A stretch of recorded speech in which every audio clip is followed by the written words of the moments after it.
தமிழ்நாட்டு மக்கள் நேருக்கு வணக்கம். குரூப் 4 குரூப் 2 குரூப் 1 படிக்கக்கூடிய ஸ்டூடெண்ட்ஸா இருந்தீங்கன்னா உங்க எல்லாத்துக்குமே வரப்போற எக்ஸாம்ல மேத்ஸ்ல 25க்கு 25 அப்படியே தூக்கணும்னு சொல்லிட்டு ஆசை இருக்கும், கனவு இருக்கும். ஆனா அது எப்படி நிறைவேற்றுறது? இந்த 2024 அதை நிறைவேற்றணுமே, 25 தட்டி தூக்கணுமே, ஆன் த எக்ஸாம் ஹால்ல உட்கார்ந்து அதை தூக்கணுமே. அதை தூக்குறதுக்கு இந்த வீடியோல உங்களுக்கு தெளிவா புரிய வைக்கிறேன். மேத்ஸை பத்தி பயமாக்கக்கூடிய ஸ்டூடெண்ட்ஸ், மேத்ஸ் வராதுன்னு நினைக்கக்கூடிய ஸ்டூடெண்ட்ஸ், மேத்ஸ்ல ஒரு சம்ம போட தெரியாத ஸ்டூடெண்ட்ஸ், இல்லைன்னா போட தெரிஞ்ச ஸ்டூடெண்ட்ஸ், ஆவரேஜ் ஸ்டூடெண்ட்ஸ் எல்லாமே இந்த வீடியோ பாருங்க. இந்த வீடியோல 25 அவுட், அதாவது என்னோட எய்ம் என்னன்னா உங்களை 25 அவுட் ஆஃப் 25 வாங்க வைக்கணும், அவ்வளவுதான். அதுக்கான திங்கிங்கை கொண்டு வந்தா போதும்.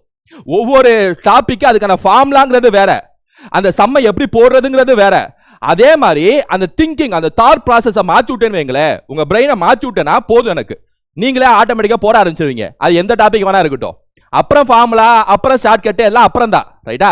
அப்ப மேத்ஸ் வராதவங்க, மேத்ஸ் பயமாக்குறவங்க, ஆவரேஜா இருக்கிறவங்க இவங்கெல்லாம் கண்டிப்பா பார்க்கணும். வரவங்களும் பாருங்க, ரைட்டா? இந்த வீடியோல நான் எப்படி கொண்டு போறேன் அப்படின்னா, அப்படியே ஒவ்வொரு கேள்விகள் 2025 குரூப் 1 கேள்விகள் இருக்குல்ல, அதை வச்சே பொழக்கிறேன். அதை அப்படியே எக்ஸாக்ட் கேள்விகள், டிஎன்பிசி கேட்ட எக்ஸாக்ட் கேள்விகளை வச்சு அங்க கண்ணு முன்னாடி நிரூபிக்கிறேன், ரைட்டா? அதை எப்படி கொண்டு போறேன் அப்படின்னா, நார்மல் வேர்ல்டு, மேத்ஸ் வேர்ல்டுன்னு சொல்லிட்டு ரெண்டா பிரிச்சிடுறேன். அதாவது சாதாரண உலகம், மேத்ஸ் உலகம். ஒரு சாதாரண உலகத்துல ஒரு கேள்வியை ஒரு ஆஸ்பிரண்ட், ஒரு பயமா இருக்கக்கூடிய ஆஸ்பிரண்ட், எப்படி போடுறதுன்னு தெரியாத ஆஸ்பிரண்ட் எப்படி பார்ப்பாங்க, அது மேத்ஸ் உலகத்துல எப்படி பார்ப்பாங்க, இது ரெண்டையும் உங்களுக்கு கண்ணு முன்னாடி காட்டினேன்னு வைங்களேன், உங்களுக்கு அப்பதான் புரியும். ஓ, இதை தான் தப்பு பண்றோமா, இப்படி பார்க்கணுமா, இந்த சமயம் இப்படி போடணுமா அப்படின்னு சொல்லிட்டு. அங்க பார்க்க அவங்க வீடியோ ஃபுல்லா ஸ்கிப் பண்ணாம கரெக்டா கவனிங்க. வீடியோட எண்ட்ல கண்டிப்பா உங்களுக்கு மேத்ஸ்ல பயம் போய் கான்ஃபிடன்ஸ் உச்சக்கட்ட வரும். கேள்விகளை வச்சு நான் சொல்றேன். நல்லா, இது கேள்விக்கு ஆன்சர் அப்படின்னு சொல்லக்கூடிய மேத்ஸ் எக்ஸ்பிளனேஷன் வீடியோமாவும் எடுத்துக்கலாம், ட்ரிக்ஸாவும் எடுத்துக்கலாம், பயத்தை போக்கக்கூடிய வீடியோவாகவும் எடுத்துக்கலாம், எப்படி வேணா எடுத்துக்கலாம், ரைட்டா? ஸோ அப்படியே டைம் வேஸ்ட் பண்ணாம வீடியோக்குள்ள போறேன். இப்போ ஃபர்ஸ்ட் ஒரு கொஸ்டின், அப்படியே ஒவ்வொரு டாபிக், பர்சன்டேஜ், நேரம் மற்றும் வேலை, தனி வட்டி, கூட்டு வட்டி, ரீசனிங், எல்லா கேள்விகளும் இருக்கு. என்ன விதவிதமாய் வித்தியாசமாய் மாதிரி எல்லா கேள்விகளும் இருக்கு, ரைட்டா? இப்ப ஒரு கேள்வி அப்ப நான் நிப்பாட்டி நார்மல் வேர்ல்டுல இந்த கேள்வியை ஒரு ஆஸ்பிரண்ட், அதாவது இப்பதான் போட போறாங்க மேத்ஸை கண்டு பயமா இருக்கக்கூடிய ஆஸ்பிரண்ட், மேத்ஸ்னாலே என்னன்னு தெரியாத ஆஸ்பிரண்ட், இந்த மாதிரி இருப்பாங்களே, இந்த மாதிரி எப்படி இந்த சம்ம போடுறதுன்னு தெரியாத ஆஸ்பிரண்ட், அப்படிப்பட்டவங்க நார்மல் வேர்ல்டுல இந்த கேள்வி எப்படி பார்ப்பாங்க, அதை மேத்ஸ் வேர்ல்டுல எப்படி பார்க்கணும் சொல்றேன். இப்ப இந்த கேள்வி எடுத்துக்குவோம். பீட்டர் என்பவர் ஒரு தேர்வின் அதிக மதிப்பெண்களில் 30% பெற்று 10 மதிப்பெண்கள் வித்தியாசத்தில் தோல்வி அடைகிறார். மேலும் பால் என்பவர் அதே தேர்வினை எழுதி மொத்த மதிப்பெண்களில் 40% பெற்று தேர்ச்சி பெறுவதற்கான மதிப்பெண்ணை காட்டிலும் 15 மதிப்பெண்கள் அதிகம் பெறுகிறார். எனில் அந்த தேர்வின் தேர்ச்சி மதிப்பெண் என்ன? இதான் கேள்வி. நான் சும்மா சின்ன கேள்வி வச்சல காட்டல உங்கள்கிட்ட, எடுத்தோன்னே பெரிய கேள்வி வச்சேன். ஏன்னா எடுத்தோன்னே இந்த மாதிரி வித்தியாசம் பிறந்தோன்னா சின்னலாம் ஈஸியா லெஃப்ட் ஹேண்ட்ல டீல் பண்ணிடலாம், ரைட்டா? இந்த கேள்வியை பார்ப்போம். இப்ப இந்த கேள்வியை பார்த்தோன்னே நார்மல் வேர்ல்டு, அதாவது நார்மல் உலகத்துல, சாதாரண உலகத்துல மேத்ஸ்னா வராது எனக்கு அப்படின்னு ஒரு கான்ஃபிடன்ட் இல்லாத ஒரு ஆஸ்பிரண்ட் எப்படி அணுகுவாங்கிறத பார்ப்போம். ஃபர்ஸ்ட் விஷயம், விதவிதமான ஆஸ்பிரண்ட் இருப்பாங்க. அதுல ஒரு டைப் ஆஃப் ஆஸ்பிரண்ட் ஒட்டுமொத்த கேள்வியை பார்த்து வெக்ஸ் ஆயிடுவாங்க. என்னடா இவ்வளோ பெரிய கேள்வியா, இதுக்கு தான் மேத்ஸ் எனக்கு வராது, போ சின்ன வயசுல இருந்து வராது, இப்படின்னு புலம்ப ஆரம்பிப்பாங்க. இது ஒண்ணு. ரெண்டாவது, கேள்வியை எப்படியாவது படிச்சு எப்படியா போட பார்ப்பாங்க. எப்படி? பீட்டர் என்பவர் ஒரு தேர்வின் அதிக மதிப்பெண்களில் 30% பெற்று 10 மதிப்பெண்கள் வித்தியாசத்தில் தோல்வி அடைகிறார். 30%, அதாவது பீட்டர்னு ஒருத்தர் இருக்கான், அவன் 30% எடுக்கிறானா? ஐயோ, சதவீதம்னு சொல்லிட்டாங்களே. ரெண்டாவது டைப் ஆஃப் ஆஸ்பிரண்ட், 30 மார்க்னு சொல்றீங்க பரவாயில்ல, என்ன சதவீதம் தான் சொல்றீங்க, சதவீதம்னா என்னடா இப்படி. அப்புறம் பெற்று 10 மதிப்பெண்கள் வித்தியாசத்தில் தோல்வி அடைகிறார். என்ன தோல்வி அடைகிறாரா? ஐயோ, என்ன பண்றது, 30% எடுத்துட்டாரு பீட்டர் எடுத்துட்டு 10ல் தோல்வி அடைகிறான்னா இது என்ன செய்யறது புரியல எனக்கு, இந்த மாதிரி. அப்புறம் பால் என்பவர் அதே இன்னொருத்த வந்துட்டானா, சரி ஓகே, மதிப்பெண்கள் 40% பெற்று 40% வாங்கிட்டான் பால், 15 மதிப்பெண்கள். இந்த 4 நம்பரையும் என்ன செய்யறதுன்னு தெரியாது. இதான் ரெண்டாவது டைப் ஆஃப் ஆஸ்பிரண்ட். ஃபர்ஸ்ட் பயத்திலே சம பார்த்து தகைச்சு போறது, வெக்ஸ் ஆறது. ரெண்டாவது போடலாம் நினைச்சு நம்பரா இருக்கு, என்ன செய்யறதுன்னு புரியாது, இந்த ஸ்டேட்மெண்ட்டை எப்படி புரிஞ்சுக்கிறதுன்னு தெரியாது, ரைட்டா? தப்பு சொல்ல. அது மாதிரி ஆரம்ப கட்டத்திலையும் எப்படி இந்த மேத்ஸ் ஆரம்பத்தில் போடுவாங்க, அந்த மாதிரி டைப் ஆஃப் ஆஸ்பிரண்ட்டுக்கு எப்படி அணுகிறதுன்னு தெரியாது. இது ஒரு பெர்சன்டேஜ் டாபிக் சிலபஸ்ல இருக்கு. இது நார்மல் உலகத்துல எப்படி எப்படிலாம் type of aspirants, type of நபர்கள் எப்படி பிஹேவ் பண்ணுவாங்கங்கிறத சொல்லிட்டேன். இப்போ நம்ம மேத்ஸ் உலகத்துக்கு போலாமா? இப்போ நம்ம மேத்ஸ் வேர்ல்டுக்கு வந்துட்டோம். மேத்ஸ் வேர்ல்டுல உங்களோட உங்களோட ஃபர்ஸ்ட் எய்ம் என்னவா இருக்கணும்னா, இந்த சம் பார்த்து பயப்படக்கூடாது. பீட்டர் 30% மேக்ஸிமம் ஓகேடா, ரைட். இது ஒரு யூஷுவல் சம், எவ்வளோ பெருசானாலும் நான் போடுவேன். கான்ஃபிடன்ட் வரணும், பயம் போகணும். மேத்ஸ் உலகத்தில் இதான் ஃபர்ஸ்ட் ரூல். செகண்ட் ரூல், ஸ்டேட்மெண்ட்டை படிக்க அண்டர்ஸ்டாண்ட் பண்ணி டேட்டாவை மாற்றணும். This is maths world. மேத்ஸை புரிஞ்சுக்கிட்டவங்க, நம்பர்ஸ் அணுகுறவங்க இப்படி தான் அணுகுவாங்க. ரைட்டா? பார்ப்போம். Peter got 30% of the maximum marks in an examination and failed by 10 marks. அதாவது பீட்ரு ஒரு தேர்வில் அதிக மதிப்பெண்களில் 30% பெற்று 10 மதிப்பெண்கள் வித்தியாசத்தில் தோல்வி அடைகிறார். ஓகே, இது நம்ம அண்டர்ஸ்டாண்ட் பண்ணிக்குவோம். அடுத்து பால். ஓகே பால் இன்னொருத்தர் இருக்காரு, ரைட். இந்த அதே எக்ஸாம்ல 40% மொத்த மார்க்ல, note this point your honour, note this point, மொத்த மார்க்ல 40%, மொத்த மார்க்ல 30%, ரெண்டு பேருமே வாங்குறாங்க. ஓகே, அந்த மொத்த மார்க் எவ்வளோன்னு தெரியல, படிக்க தோணணும். மொத்த மார்க் எவ்வளோன்னு தெரியல. ஆனால் பீட்ருன்னு ஒருத்தவன் அதில் 30% வாங்குறான், பால் அதில் 40% வாங்குறான். பீட்ரு 30% வாங்கினாலும் 10 மார்க்ல ஃபெயில் ஆகிறான். பால் 40% வாங்கிட்டு காட் 15 மார்க்ஸ் மோர் தேன் த பாஸ் மார்க்ஸ். ஓஹோ, பீட்ரு அந்த எக்ஸாமோட டோட்டல் மார்க்கில் 30% வாங்கினாலும் 10 மார்க்ல ஃபெயில் ஆயிடுறான். பால் 40% வாங்கி 15 மார்க், அதாவது பாஸ் மார்க்கை விட 15 மார்க் அதிகம் வாங்கிடுறானா?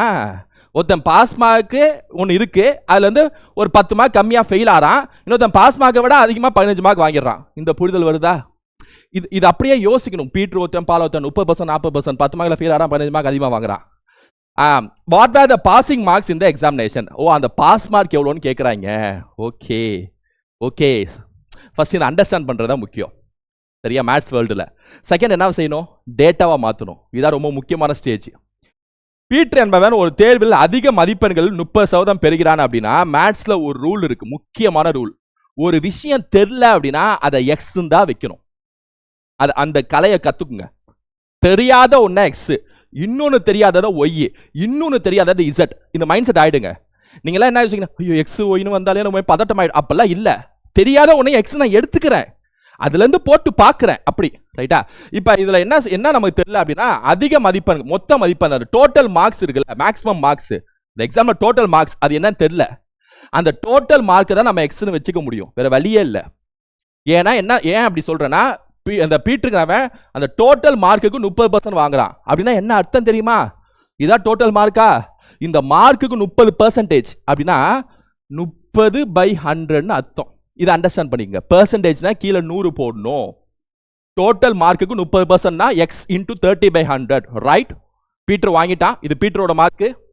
அப்படி அந்த டேட்டா மாத்திரம் பார்த்தீங்களா? டோட்டல்ல 30% வாங்கிட்டான் பீட்டர். Super Peter, super. அப்படி வாங்கினாலும் 10 மார்க்ல ஃபெயில் ஆறானா அப்படின்னா என்ன அர்த்தம்? பாஸ் மார்க் வேற ஏதோ போல. ஏன்னா அந்த பாஸ் மார்க்ல இருந்து 10 மார்க் கம்மியா வாங்கிட்டான், ஃபெயில் ஆயிட்டான். அப்ப உங்களுக்கு ஒரு விஷயம் இதுல இருந்து புரியல. இவன் டோட்டல்ல இருந்து 30% வாங்கிட்டு எக்ஸ்ட்ரா ஒரு 10 மார்க் வாங்கினானா பாஸ் மார்க்னு அர்த்தம். அப்படிதானே அர்த்தம்? 30% இவன் வாங்கிட்டான், இவனோட மார்க், பீட்டரோட மார்க் இதா. எக்ஸ்ட்ரா இன்னொரு 10 வாங்கினானா பாஸ் மார்க் பீட்டரை பொறுத்த வரைக்கும். அப்ப இந்த டோட்டல் இது வந்து பாஸ் மார்க், இந்த டோட்டல்ங்கிறது இது பாஸ் மார்க், ரைட்டா? இதை புரிஞ்சுக்குங்க எக்ஸாம் டைம்ல. அவன் பால் இன்னொருத்தவன், அவன் டோட்டல் மார்க்ல எத்தனை % வாங்குறான்? 40%, ரைட்டா? 40% வாங்கி என்ன செய்யறான் பாருங்க. வாங்கினா அந்த இந்த மார்க்கு, வாங்கின இந்த மார்க்கு பாஸ் மார்க்கை விட 15 அதிகமா. இவன் வாங்கின இந்த மார்க் இருக்குல்ல, இது பாஸ் மார்க்கை விட 15 அதிகமா.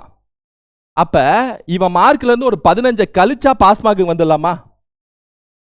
இவன் மார்க்ல இருந்து 15 கழிச்சா பாஸ் மார்க் வந்துடலாமா? அப்படிதானே அர்த்தம்? அப்படிதானே அர்த்தம்? பாஸ் மார்க்ல இருந்து 15 அதிகமா வாங்கிட்டானா ரிவர்ஸ்ல 15 கழிச்சு பாஸ் மார்க் வந்துடலாம். இவன் இன்னும் 10 எடுத்தா பாஸ் மார்க் வந்துடலாம், ரைட்டா? இப்போ இந்த ரெண்டு டேட்டாவும் என்ன டேட்டா? பாஸ் மார்க்குக்கான டேட்டாவா? இந்த ரெண்டுமே பாஸ் மார்க்கா? இந்த ஃபுல்லுமே பாஸ் மார்க்கா? ரெண்டும் ஈக்குவல் தானே? நடுவில் ஈக்குவல் டு போடுங்க. அதாவது மேத்ஸ்ல ஃபர்ஸ்ட் ஃபோர்மோஸ்ட் ரூல் என்னன்னா, ஒரு ஸ்டேட்மெண்ட்டை இந்த மாதிரி டேட்டாவா மாற்ற தெரியணும். நான் ஷார்ட்கட்ஸ்லாம் சொல்ல வரல, கான்செப்டா போடக்கூடிய மேத்ஸ் கொஸ்டின்ஸ் எல்லாத்துக்கும் சொல்ல வரேன். இந்த மாதிரி ஒரு ஸ்டேட்மெண்ட்டை, இந்த மாதிரி ஒரு டேட்டா, எந்த டாபிக்னாலும் சரி, இதை கத்துக்கிட்டீங்கனாலே போதும் மேத்ஸ்ல. அப்புறம் தான் கால்குலேஷனு, பெருக்குதல், கழித்தல்ல பிராக்டிஸ் பண்ண போதும்.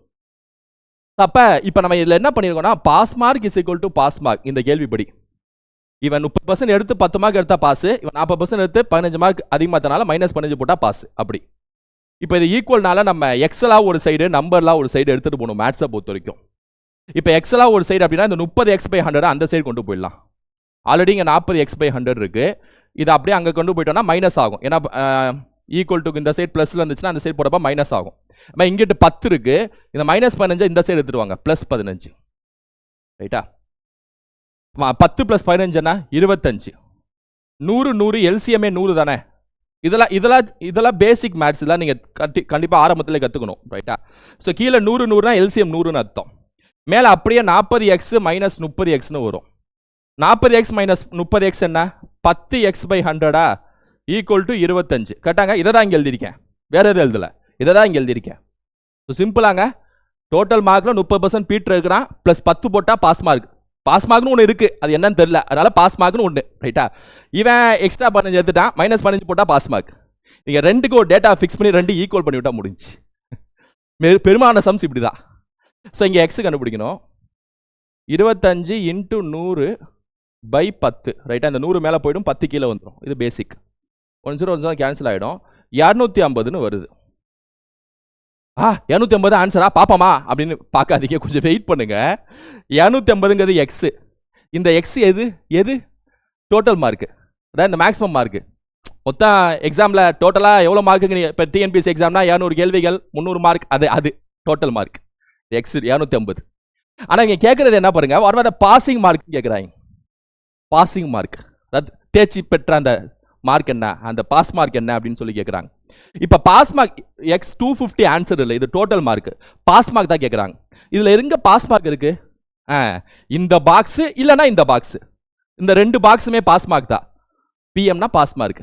அப்போ இந்த எக்ஸ் 250 எங்க வேணா சப்ஸ்டியூட் பண்ணுங்க, இந்த இங்கே சப்ஸ்டியூட் பண்ணுங்க. ரைட்டா? இந்த பாக்ஸில் கூடிய இந்த எக்ஸ் இருக்குல்ல, அது 250 சப்ஸ்டியூட் பண்ணுங்க, ஆன்சர் வந்துடும். இப்போ சப்ஸ்டியூட் பண்ணிங்கன்னா 30/100 × 250 + 10. இப்படி தானேங்க? அப்படியே இந்த கேல்குலேஷன்லாம் கை விளையாடணும். அப்படியே 10 10 10 10 அடிக்கிறப்ப அப்படியே ஜாலியானோம். 25 75 + 10 85 இஸ் த ஆன்சர். கேட்டாங்க? 75 + 10 85. ஒரு கேள்வி, அது எந்த டாப்பிக்காக இருந்தாலும் கேள்வி அண்டர்ஸ்டாண்ட் பண்ணணும். 1, கேள்வியை டேட்டாவை மாற்றணும். 2, அந்த டேட்டாவை ஒரு சொல்யூஷன் மாதிரி கிரியேட் பண்ணணும், இந்த மாதிரி ஈக்குவல் டுலாம் போட்டு. 3, சால்வ் பண்ணணும். 4 தான். எந்த டாப்பிக்காக இருந்தாலும், அதாவது எந்த கொஸ்டினாக இருந்தாலும், எந்த டாபிக் எஸ்ஐசிஏ இது மாதிரி எந்த இதாக இருந்தாலும். ரைட்டா? ஆன்சர் வந்து 85. ஆன்சர் செக் பண்ணிங்கன்னா 85 இருக்கும். கிளியராக இருக்குல்ல? இப்போ இதுக்கு ஷார்ட்கட்டு இதெல்லாம் தனியாகவே இருக்குது. ஏன்னா ஆனால் எக்ஸாம் ஹாலில் வித்தியாசமாக ஒரு கொஸ்டின் கேட்டாங்கன்னா அங்கே அதுக்குன்னு ஒரு ஷார்ட்கட் எக்ஸாம் ஹாலில் உட்காந்து கண்டுபிடிக்க முடியாது. நேரடியாக கான்செப்டை போட்டு வேகமாக போட்டு போயிட்டே இருக்க வேண்டியதான். அதை நல்லா புரிஞ்சுக்குங்க. ரைட்டா? ஸோ ஓகே, அப்போ இதுக்கு 85ங்கிற ஆன்சர் இருக்கப்பா? இருக்கு. Option C is the answer. That's all. இதான் மேத்ஸ் வேர்ல்டு. இப்போ இதே மாதிரி இன்னொரு கேள்வி காட்டட்டா? இப்போ இந்த கேள்வியை பார்ப்போம். x is to 7.5 equal to 8 is to y equal to 7 is to 17.5 find x is to y. இப்போ இதான் நார்மல் வேர்ல்டில் நான் பார்க்குறேன். நார்மல் வேர்ல்டுனா கான்ஃபிடன்ட் இல்லாமல் பயந்துட்டே பார்க்குறேன். ரைட்டா? x is to 7.5 equal to 8 is to y equal to 7 is to என்னது இது வெக்ஸாரது ஒரு டைப் ஆஃப் ஆஸ்பிரண்ட் விடுங்க. ரெண்டாவது, okay, x is to 7.5 equal to 8 is to y. இது 2 ஈக்குவலா? சரி, ஓகே, அதை 2 ஈக்குவல் பண்ணி பார்ப்போம். 7.5 equal to 8 is to y. இது என்னது இது பண்ணுறது? இது 2யும் பெருக்கலாம், இது 2யும் பெருக்கலாம். இது ரேஷியோவில் இப்படி பண்ணலாம். என்ன இது? ஃபஸ்ட்டையும் லாஸ்ட்டையும் பெருக்கலாம், செகண்டையும் தேர்டையும் பெருக்கலாம். அப்போ xy is equal to 7.5 × 8ன்னு வருது. அவங்க x is to y கேட்குறாங்க, நமக்கு xyல வந்திருக்கு. இன்னொரு ரேஷியோவும் சம்மந்தம் இல்லாமல் இருக்கே, என்ன பண்ணலாம்? இது நார்மல் வேர்ல்டில் இன்னொரு டைப் ஆஃப் ஆஸ்பிரண்ட். இதை 2யும் ஈக்குவல் பண்ணி என்ன செய்யறதுன்னு யோசிச்சிட்டே இருப்பாங்க. ஏன்னா கண்டுபிடிக்க வேண்டியது x is to y. ரைட்டா? ஸோ இதுவும் உங்களுக்கு ஒர்க் அவுட் ஆகாது. அப்புறம் பார்த்துட்டே இருக்கிறது ஒர்க் அவுட் ஆகாது. ரைட்டா?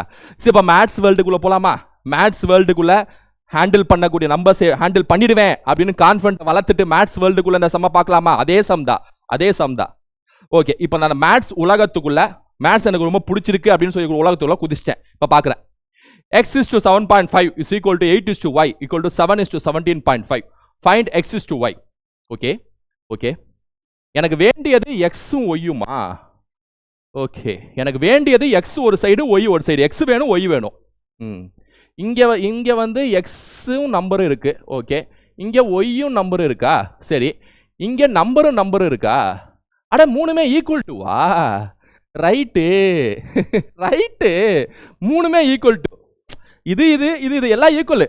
அப்போ நான் தனித்தனியாக கண்டுபிடிக்கணும், எக்ஸ் தனியாக ஒய்யை தனியாக கண்டுபிடிக்கணும். அப்போ நான் இதை ரெண்டையும் ஈக்குவல் பண்ணேன்னு வைங்க, யோசிக்கணும் எக்ஸாம் ஹாலில். அதை ரெண்டையும் ஈக்குவல் பண்ணலாம், வா போடலாம் அப்படின்னு பின்னாடி ஸ்பேஸ் ஃபார் ரஃப் ஒர்க் எடுத்து இதை ரெண்டையும் ஈக்குவல் பண்ணணும். இப்போ இதை ரெண்டையும் வச்சு நான் எக்ஸுக்கு தனியாக கண்டுபிடிச்சிடுவேன். எஸ், அடுத்தது இதை ரெண்டையும் ஈக்குவல் பண்ணுறேன். 8 is to y is equal to 7 is to, ஏன்னா எல்லாமே ஈக்குவல் டு தானே. இதை ரெண்டையும் ஈக்குவல் பண்ணனால நான் ஒய்யை கண்டுபிடிச்சிடுவேன். இங்கே எக்ஸை கண்டுபிடிச்சிருவேன், இங்கே ஒய்யை கண்டுபிடிச்சிருவேன். அவங்க கேட்குறது எக்ஸ் இஸ் டு ஒய் கண்டுபிடிச்சதுக்கப்புறம் நடுவில் இஸ்டு போட்டு முடிச்சு விட்ருவேன். ஓகே, இப்போதான் கொஞ்சம் மேத்ஸ் வேர்ல்டுக்குள்ளே வந்ததுக்கப்புறம் இதெல்லாம் பார்த்ததுக்கப்புறம் அந்த பாயிண்ட்டு இதெல்லாம் பார்த்ததுக்கப்புறம் கொஞ்சம் நார்மல் வேர்ல்டுக்குள்ளே போகிற மாதிரி வெக்ஸ் ஆகும். பாயிண்ட்டு மேத்ஸ் வேர்ல்டு ஐயோ அப்படிலாம் ஆகாதீங்க, ரைட்டா? இங்கே தான் தைரியமாக இருக்கணும், உங்கள் தைரியத்தை இங்கே தான் வளர்த்துக்கணும். என்னப்பா இதை ரெண்டையும் பெருக்கணும், என்ன ப்ரொபோர்ஷனாக தானேங்க? Yes, 17.5 into x 17.5x equal to 7.5 into 7. இப்படி தான் பண்ணணும் ப்ரொபோர்ஷன்னா. ஃபர்ஸ்ட்டையும் லாஸ்ட்டையும் பெருக்கணும், செகண்டும் தேர்டையும் பெருக்கணும். ஓகேவா? இப்போயும் வெக்ஸ் ஆகாதீங்க, பாயிண்ட்ல இருக்கனால இதாகாதீங்க, தைரியமாக இருங்க. 17.5 கீழே கொண்டு வாங்க, ரைட்டா? நீட்டா அதே மாதிரி இங்கேயும் பண்ணுவோமா? First last 17.5 into 8 is equal to 7y. அதாவது ஃபர்ஸ்ட் லாஸ்ட் செகண்ட் தேர்டை பெருக்கணும், நடுவில் ஈக்குவல் டு போட்டுக்கணும். இது பேர் ப்ரொபோர்ஷன் சொல்லுவாங்க. அப்புறம் ஒய்யை ஒரு சைடு வச்சுட்டு மீதியை வந்து இந்த 7 கீழே கொண்டு வரணும். இப்போ இது அடிக்கணும், ஏன்னா எக்ஸ் கிடைக்கும் ஒய் கிடைக்கும், இஷ்டு போட்டு முடிச்சுடணும், ரைட்டா? ஸோ ஓகே, இப்போ நல்ல ஒரு நிமிஷம், மேலே 7 இருக்கு, இங்கே 17.5 இருக்கு, ரைட்டா? எக்ஸாம் ஹாலில் உட்கார்ந்துருக்கப்ப இந்த மாதிரி பார்க்குறப்ப நீங்கள் ஒரு விஷயத்தில் நம்பணும், இந்த 7 இந்த 17.5ல கண்டிப்பா போகணும்னு அடிக்கணும். 7 ஒன் டைம் போகும், 7 2 14, கேரி 3 35ல 7 5 வாட்டி போச்சா, 2.5 வாட்டி போச்சா? அதே மாதிரி இதுவும் அப்போ இதுவும் 2.5 வாட்டி போயிடும், அதானே? இங்கே கீழே 2 அங்கே மேலே 2, அப்படிதானே? ஓகே, இப்போ மேலே 7 இருக்கு, கீழே 2 இருக்கு, என்ன? மேலே 7 கீழே 2. நம்பரை கூட விளையாடுங்க. 7ல எத்தனை 2 இருக்கு? 3 2யா? அதாவது 2.5 7.5ல 3 வாட்டி போயிடுமா? சும்மா மேலே 75 இருக்கு, கீழே 25 இருக்குன்னு நினச்சுங்க. பாயிண்ட் ஒரு டிஜிட் தானே, அச்சா 3 எக்ஸ் 3. இங்கே 2 into 8 எவ்வளோ? 2 into 8 எவ்வளோ? 2 4 வந்தாலே 10 வந்துருச்சா? 2 4 2 சேர்த்தாலே 10, இன்னும் 4 2னா 20, ரைட்டா? அப்போ ஒய் வந்து 20, இல்லைன்னா பெருக்கி கூட பாருங்க. ஒய் 20 எக்ஸ் 3 வந்துச்சா? கிளியரா இருக்கா? கிறிஸ்டல் கிளியரா? எக்ஸ் 3 ஒய் 20, அப்போ answer 3:20. Option C is the answer. That's all your honour, ரைட்டா? கிறிஸ்டல் கிளியர், ஒரு ரேஷியோ ஒரு பெர்சன்டேஜ் தெளிவாக இருக்கு. ஓகே, அடுத்த சம்பவமா? அப்படியே அடுத்த சம், எல்லாமே குரூப் 1ல கேட்கப்பட்ட கேள்விகள். அடுத்த some, the diagonal of a rectangle is thrice its smaller side, the ratio of the length to the breadth of the rectangle is. ஒரு செவ்வகத்தின் மூலைவிட்டமானது அதன் குறுகிய பக்கத்தின் 3 மடங்காக உள்ளது எனில் செவ்வகத்தின் நீளம் மற்றும் அகலத்தின் விகிதம் என்ன? நார்மல் வேர்ல்டில் பார்க்குறப்ப என்னையா நீளம் அகலம் கொடுத்தீங்கன்னா நான் பாட்டுக்கு பரப்பளவை கண்டுபிடிச்சி ஆன்சரை போடுவேன். நார்மல் உலகத்தில் என்னையா மூளை விட்டங்கிறீங்க, 3 மடங்குங்கிறீங்க, இந்த 3 மடங்கு 2 மடங்கு 10 மடங்குலாம் ஏன்டா கொடுக்குறீங்க அப்படின்னு வெக்ஸ் ஆகும், ரைட்டா? அப்படி ஆகக்கூடாது. அப்புறம் செம்ம போடலான்னு பார்ப்போம், ஆனால் இந்த செவ்வகத்தோட மூளை விட்டமா, ஐயோ செவ்வகத்தோட மூளை விட்டம் என்ன? பரப்பளவு நீளம் இன்ட்டு அகலம்னு படிச்சிருக்கோம், மூளை விட்டமா? அந்த மூளை விட்டம் சின்ன அதாவது சிறிய பக்கத்தோட 3 மடங்கா? ஐயோ நோ, ரிலாக்ஸ். இப்போ மேத்ஸ் வேர்ல்டில் பார்ப்போம். The diagonal of the rectangle is thrice the smaller side. ஒரு செவ்வகத்தின் மூலைவிட்டமான அதன் குறுகிய பக்கத்தின் 3 மடங்காக உள்ளது. Sounds good. எனில் செவ்வகத்தின் நீளம் மற்றும் அகலத்தின் விகிதம் என்ன? மேத்ஸ் உலகத்துக்குள்ள இந்த மாதிரி ஏரியா வால்யூம் டாபிக் பார்க்குறீங்கன்னா உங்கள் கை ஆட்டோமேட்டிக்காக ஸ்பேஸ் ஃபார் ரஃப் ஒர்க் திருப்பி என்ன ஷேப்பு சொல்கிறாங்களோ அந்த ஷேப்பை வரையணும். இதான் maths world. Welcome to maths world. Area and volume டாப்பிக்கை பொறுத்த வரைக்கும், பரப்பளவு கனவுல பொறுத்த வரைக்கும் என்ன ஷேப்பை பற்றி சொல்கிறாங்களோ அந்த ஷேப்பை வரையணும். வரைஞ்சாதான் ஐடியா கிடைக்கும். ஸோ இந்த செவ்வகனால செவ்வகத்தை வரைஞ்சிட்டேன். இது வந்து லென்த்னுவாங்க, தெரியும், நீளம். இது அகலம், பிரெத். கரெக்டாங்க? இப்ப டயகனல் ஆஃப் ரெக்டாங்கிள், அதாவது செவ்வகத்தின் மூலை விட்டம்னா என்ன தெரியுமா? இந்த செவ்வகத்தோட மூலை விட்டம்னா இந்த லைன் தான் மூலை விட்டம். இந்த லைன் தான் மூலை விட்டம். ரைட்டா? இந்த மூலை விட்டம்ங்கிறது அப்படியே வச்சுக்கோங்க. சரியா? மூலை விட்டம். அந்த மூலை விட்டம்ங்கிறது இந்த ஒட்டுமொத்த ரெக்டாங்கிளோட குறுகிய பக்கம். குறுகிய பக்கம்னா எதுங்க? அதாவது லென்த் தான் பெருசா இருக்கும், பிரெத் அகலம் குறைவா இருக்கும். இந்த அகலத்தை தான் சொல்றாங்க மறைமுகமா. இந்த த்ரைஸ் ஸ்மாலர் சைடு குறுகிய பக்கம்னு எதை சொல்றாங்கன்னா அகலத்தை தான் சொல்றாங்க. அகலம் இருக்குல்ல, இந்த அகலம் பி, இந்த பியை விட அகலத்தின் த்ரைஸ், அகலத்தின் 3 மடங்கு. அப்ப அகலத்தின் 3 அவங்க என்ன சொல்றாங்களோ அதை இங்க செஞ்சா போதும். மேத்ஸ்ல அகலம்னு ஒன்று பி, அதோட 3 மடங்குனா இன்ட்டு 3 சொல்ல செஞ்சா போதும். ரைட்டா? இந்த ஸ்டேட்மெண்ட்டை டேட்டாவை மாற்றணும். ஓகே, மாத்திட்டேன். அது எதுக்கு ஈக்குவலா? அகலத்தோட 3 மடங்கு எதுக்கு ஈக்குவலா? செவ்வகத்தின் மூலை விட்டத்துக்கு ஈக்குவலுங்கிறாங்க, சமம்ங்கிறாங்க. அப்போ ஒரு ஈக்குவேஷன் மாதிரி ஒரு டேட்டா ஃபார்ம் பண்ணணும். ரைட்டா? அப்ப இங்கிட்டு இந்த சைடு வந்து செவ்வகத்தோட மூலை விட்டத்தை இங்க போடணும், லெஃப்ட் ஹேண்ட் சைடில். சரி, செவ்வகத்தோட மூலை விட்டம் என்ன ப்ரோ? சொல்லுங்க ப்ரோ. செவ்வகத்தோட மூலை விட்டம், ரெக்டாங்கிளோட டயகனல். இதுக்கு ஏரியா அண்ட் வால்யூம் ஃபார்முலாஸ் கண்டிப்பா படிச்சிருக்கணும். ரைட்டா? So diagonal of a rectangle is equal to root of L square plus B square. root of L square plus B square. L னா நீளம், B னா அகலம். சோ அப்ப அதை இங்கிட்டு போடணும், L square plus B square. இவ்வளவுதான் ஈக்குவேஷனே. ரைட்டா? என்ன கேக்குறாங்க? the ratio of செவ்வகத்தின் நீளம் மற்றும் அகலத்தின் விகிதம் என்னன்னு கேக்குறாங்க. இப்ப இந்த இது ஃப்ரேம் பண்ணதுக்கு அப்புறம் கொஞ்சம் நார்மல் வேர்ல்டு மாதிரி யோசிப்பீங்க. என்னன்னா, ஐயோ என்ன செய்யறது, ஏதாவது வேல்யூவே கொடுக்கலையே, நீளம் 10 அகலம் 5னா தூக்கி நான் போடுவேன், வேல்யூவே கொடுக்கலையாடா, ஏன்னா நம்பரே இல்லையாடா அந்த சம்ல, இதுக்கப்புறம் நான் என்ன செய்யறது? அப்படிலாம் இல்லை. ரைட்டா? மேத்ஸ் வேர்ல்டுக்குள்ள எப்படி யோசிக்கணும்னா, எப்படியாவது இதை சால்வ் பண்ணி ஆன்சரை கொண்டு வந்து தான் யோசிக்கணும். ரைட்டா? ஏன்னா இவங்க கேட்கறது என்ன அப்படின்னா, ratio of length is to breadth, L is to B தான் கேட்குறாங்க. L is to B தான் கேட்குறாங்க. L எத்தனை சென்டிமீட்டர், B எத்தனை சென்டிமீட்டர் நம்பர் எல்லாம் கேட்கல, அதனால போட்டுலாம். ரைட்டா? எப்படி அடுத்த ஸ்டெப் என்ன பண்ணணும்னு யோசிங்க, அவ்வளவுதான். இப்போ இந்த ரூட் டிஸ்டர்பா இருக்கு, அப்படிதானே? ரூட் இருந்தா கடுப்பா இருக்குல்ல? அப்ப என்ன செய்யுங்க அப்படின்னா, மேத்ஸை பொறுத்த வரைக்கும் ஈக்குவல்டுக்கு இந்த சைடு ரூட் இருந்துச்சுன்னா ஈக்குவல்டுக்கு அந்த சைடு போறப்ப அது ஸ்கொயரா மாறும். ஆல்ரெடி ரைட் சைடில் என்ன இருக்குன்னா 3b இருக்கு. அப்ப இந்த ரூட் அந்த சைடு கொண்டு போனீங்கன்னா ஸ்கொயரா மாறிடுதா? ஃபர்ஸ்ட் ஸ்டெப் நீங்க செய்யணும். அடுத்த அதே ஸ்டெப்பை திரும்ப ரிப்பீட் பண்ணுங்க. அதாவது okay, L square plus B square is equal to 3b the whole square. என்னங்க 3 ஸ்கொயர்னா 9, B ஸ்கொயர்னா B square, 9b square. இந்த இடத்துல ஸ்டூடெண்ட்ஸ் மிஸ்டேக் பண்ணுவாங்க. இந்த ரூட் இந்த சைடு கொண்டு வந்து 3b ஸ்கொயர் மட்டும் எழுதுவாங்க. 3 அப்படியே வச்சுட்டு வெறும் b ஸ்கொயர் போட்டு எழுதி ஆன்சரை பார்ப்பாங்க. அது இருந்தாலும் கூட அடிச்சு கூட வந்துருவாங்க. ரைட்டா? அப்படி இல்லை. 3b the whole squareனா 3 ஸ்கொயர் 9 வரும், இங்க 9 வரும். ஸோ இப்போ L square plus B square 9b square. இப்போ நம்ம மேத்ஸ்ல ஒரு சைடு, அதாவது ஒரு 2 வேரியபிள் இருந்துச்சுன்னா ஒரு வேரியபிளா ஒரு சைடு இருக்கணும், இன்னொரு வேரியபிளா இன்னொரு சைடு இருக்கணும். இது விதி. அப்ப B ஸ்கொயர் இந்த சைடு இருக்கு, இங்க B ஸ்கொயர், இந்த B ஸ்கொயர் அந்த சைடு கொண்டு போங்க. ரைட்டா?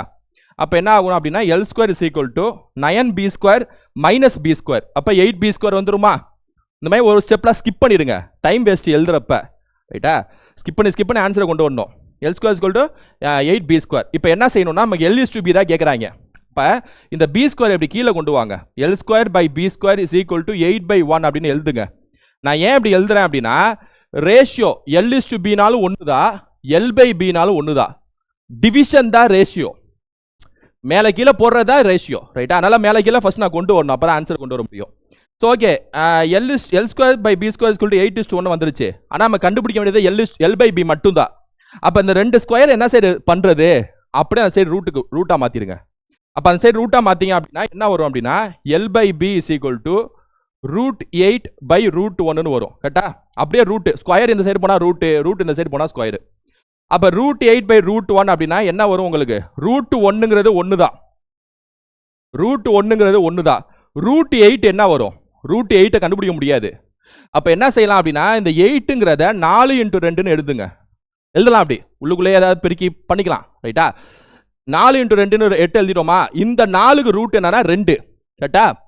அந்த 2 வெளில எடுத்துருங்க. நம்ம எப்படியா வெளில எடுக்கணும், அவ்வளவுதான்.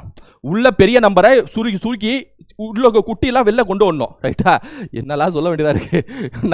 4 வெளில போச்சுன்னா 2, இன்னொரு ரூட் உள்ளுக்குள்ளேயே இருக்கு by 1.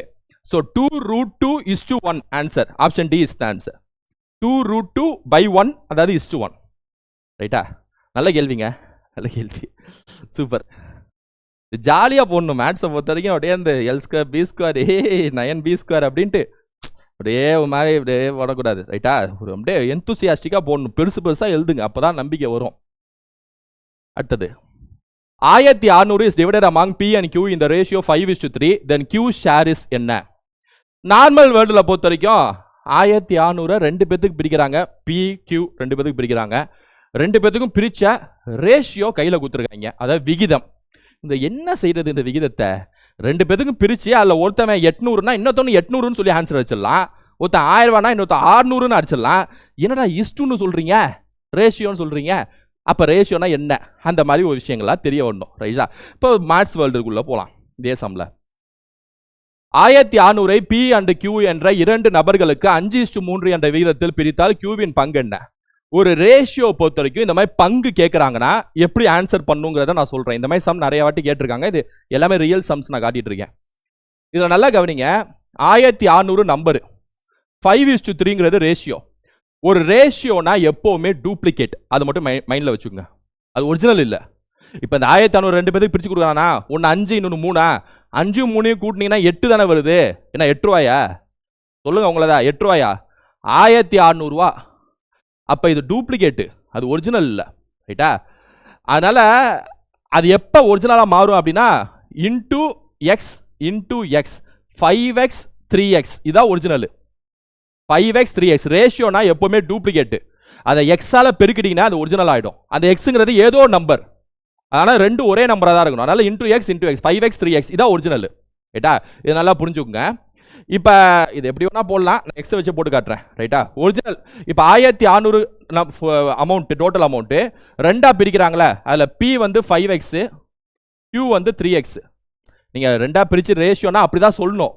இதை 5:3ன்னு உங்கள் கண்ணுக்கு தெரியக்கூடாது, 5x 3x தான் கண்ணில் தெரியணும். ஒரிஜினல் தான், இதான் ஒரிஜினல். இப்போ என்ன சொல்கிறாங்க, இதில் வந்து இப்படி கொடுத்துட்டாங்க, இதில் வந்து Qவின் பங்கு என்னன்னு கேட்குறாங்க. Qவோட பங்கு என்ன அப்படின்னு சொல்லி கேட்குறாங்க ரைட்டா? இப்போ நல்லா கவனிங்க, P/Q ரெண்டா பிரிச்சேன், P 5x Q 3x, மொத்த அமௌண்ட் 1600. எவ்வளோ மொத்த அமௌண்ட்? 1600னா இதை ரெண்டையும் கூட்டின அமௌண்ட் தானே 1600. ரெண்டு பேருக்கு கொடுக்கலாம், இந்த ரெண்டையும் கூட்டினா 1600. அப்போ இந்த ரெண்டு ஒரிஜினல் கூட்டினீங்கன்னா 5x + 3x என்ன? 8x = 1600 கரெக்டா? அதானே 8xம் 1600 ஒன்று தானே ரைட்டா? x = 200 வந்துச்சா? x 200 வந்துருச்சு. 8x வந்து 1600, x = 200. இப்போ என்ன கேட்குறாங்க, Qவின் பங்கு கேட்குறாங்களா? x 200 தூக்கிட்டு வந்து இங்கே போடுங்க, இதானே Q. ஸோ 3 × 200 எவ்வளோ? 600 இஸ் த ஆன்சர். அவ்வளோதான், 600 இஸ் த ஆன்சர். ஸோ ரேஷியோனா எப்போவுமே டூப்ளிகேட், அதை ஒரிஜினலாக மாற்றிடணும். அப்படி ஸோ மேத்ஸ் உலகத்துக்குள்ளே வந்துட்டிங்கன்னா இந்த மாதிரி தான் சால்வ் பண்ணணும். இந்த சம வேற ரூட்லையும் போடலாம், பார்ட் மெத்தட்னு சொல்லுவேன் ரைட்டா? நிறைய பேர் நான் அதை போட்டுட்டு இருக்கப்பவே அந்த மெத்தட் கூட யோசிப்பீங்க, என்ன சார் அதில் கூட போடலாமன்ட்டு, அதையும் சொல்லிடுறேன். இப்போ ஒரு அமௌண்ட்டை ரெண்டாக பிரிக்கிறாங்க அப்படி தானே? 1600 ரெண்டா 5:3ன்னு பிரிக்கிறாங்க. இது P, இது Q. யார் ஷேரை கேட்குறாங்க? Qவோட ஷேர், அதாவது 3ங்கிற நம்பர் என்னன்னு கேட்குறாங்க அப்படி தானே? சிம்பிள். இது பேர் நான் இப்போ பண்ண போகிறது பார்ட் மெத்தட். இதுக்கு முன்னாடி நான் போட்டேன்னா அது வந்து எக்ஸ் மெத்தட்னு சொல்லுவோம் ரைட்டா?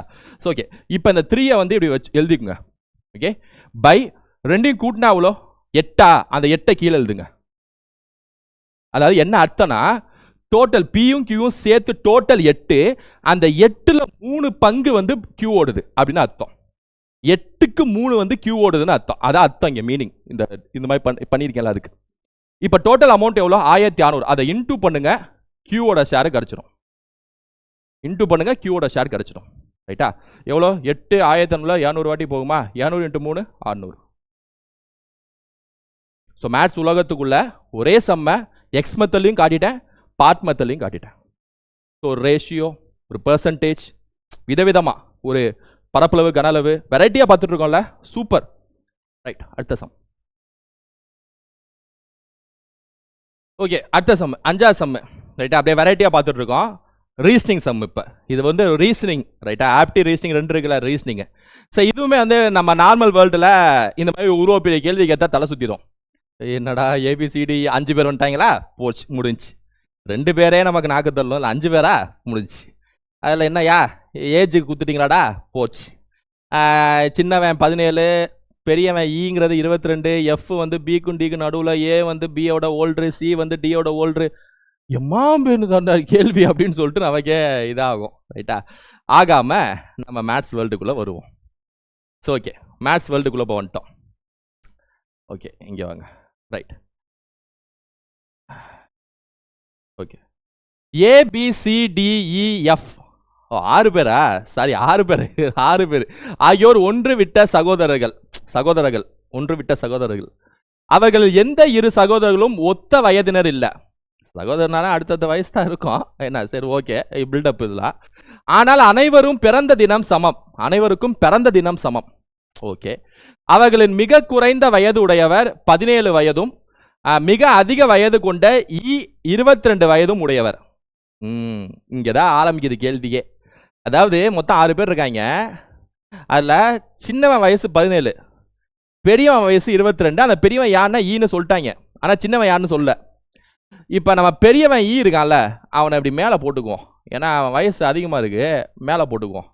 சின்னவன் 17 வயசுங்கிறாங்களே, சும்மா எங்கேயாவது இங்கே 17ன்னு சும்மா எழுதுவோம். ஆனால் அது யாருன்னு நமக்கு தெரில. இந்த 17 யாருன்னு சொல்லலை. ரைட்டா? சரி, ஓகே. அடுத்து, எஃப் ஆனவர் பி மற்றும் டிக்கு இடையில் உள்ள ஏதோ ஒரு வயது கொண்டவர். எஃப்னு ஒருத்தர் இருக்கான், அவன் பிக்கும் டிக்கும் நடுவில் இருக்கான் மட்டும் சொல்றாங்க.